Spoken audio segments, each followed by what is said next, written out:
You're not tired because you work too hard. You're tired because your energy is leaking. Every unsealed desire, every scattered thought, every forgotten ritual is a hole in your soul's container. But the ancients knew how to stop the leak, and today you'll remember the practice. Energy is the breath behind breath, the current beneath every heartbeat. It is not meant to vanish like mist in sunlight. It is meant to circulate, to return, to renew itself endlessly within you. And yet most people live as cracked vessels. They wake up tired, fall asleep restless, and wander through their days, unaware of how much of their life force has been left behind, dripping into the past, spilling into arguments long over, lost in worries about futures that have not yet arrived. This is why so many souls feel empty, even when they achieve what they thought they wanted. The truth is simple. The body is alive, but the container of the soul is leaking, and no outer success can fill what is being drained from within. The ancients taught that the soul is a chalice carved of light. Whole, it holds the fire of creation. Cracked, it bleeds into the earth, wasted, unseen. But this is not hopeless. For unlike clay or glass, the soul is a living vessel. Its cracks can be sealed, its fractures can be healed, and every breath you take with awareness is golden mortar, filling the gaps, restoring your container. Pause. Imagine yourself as a cup, radiant and glowing. Now notice where the leaks are.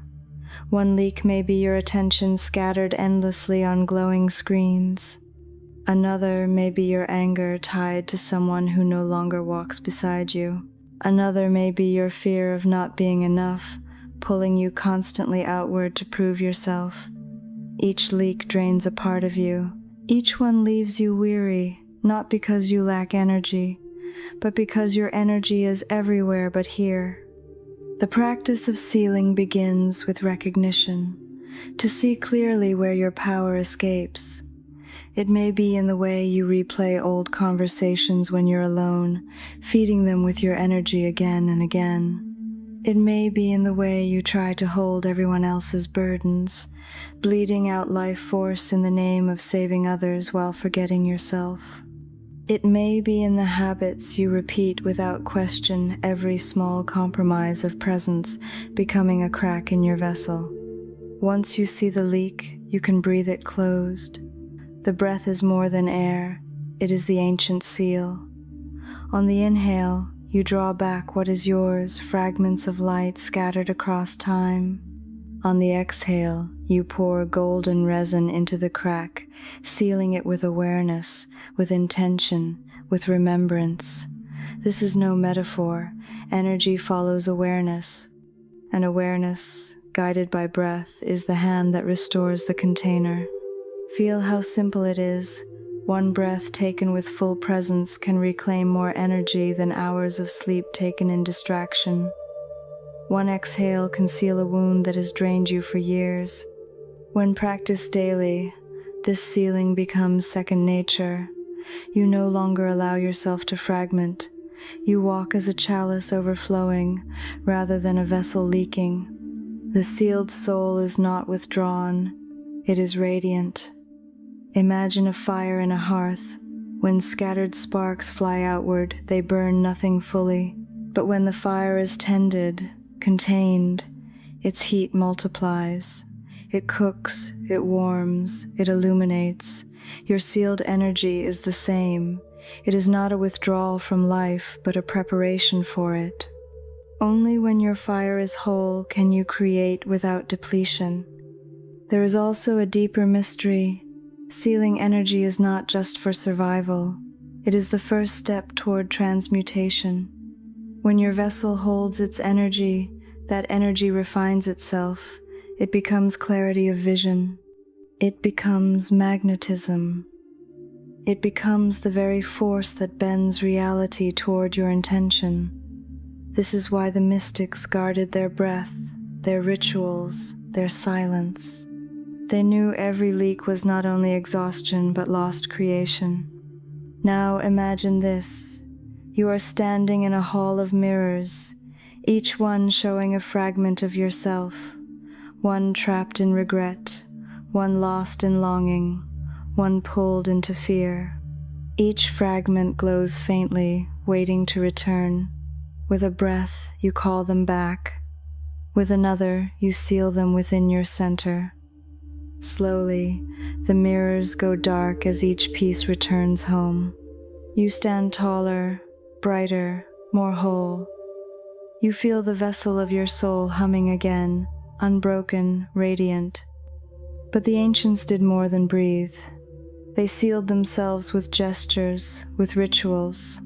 A hand pressed to the heart after a prayer, a circle drawn in the air to close a space, a whispered word to release what no longer belonged. These were not superstitions, they were technologies, movements and words encoded with intent, woven into daily life to keep the vessel strong. You can reclaim these practices. At the end of a conversation, place your hand on your chest and silently say, "I call back my energy." Before sleep, exhale and imagine a seal of light closing every crack. These are not small acts. They are the quiet alchemy of sovereignty. And here is another layer. The body itself is a temple of seals. Your spine is the pillar. Your breath is the incense. Your heartbeat is the drum. When you treat your body as sacred architecture, every gesture becomes a ritual of sealing. Sitting tall closes one leak. Breathing deeply closes another. Walking with awareness closes another. Your temple becomes whole again.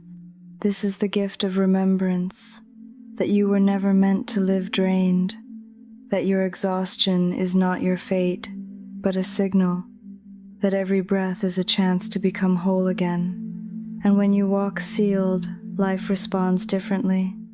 You stop attracting those who feed on leaks. You stop repeating patterns of depletion. You begin to move with a power that others cannot name but can feel. So today, begin the practice. With each inhale, reclaim a piece of yourself. With each exhale, seal the vessel. Close the leaks of distraction. Close the leaks of regret. Close the leaks of fear. Breathe until you feel yourself as a chalice overflowing once more. Because when your vessel is whole, nothing can drain you without permission. And when your flame is whole, nothing can stop the brilliance of your becoming. The forgotten light in you is remembering. Don't turn away now. If this teaching stirred something ancient in you, don't stop here. The deeper initiation continues in this week's playlist. Step through the doorway now.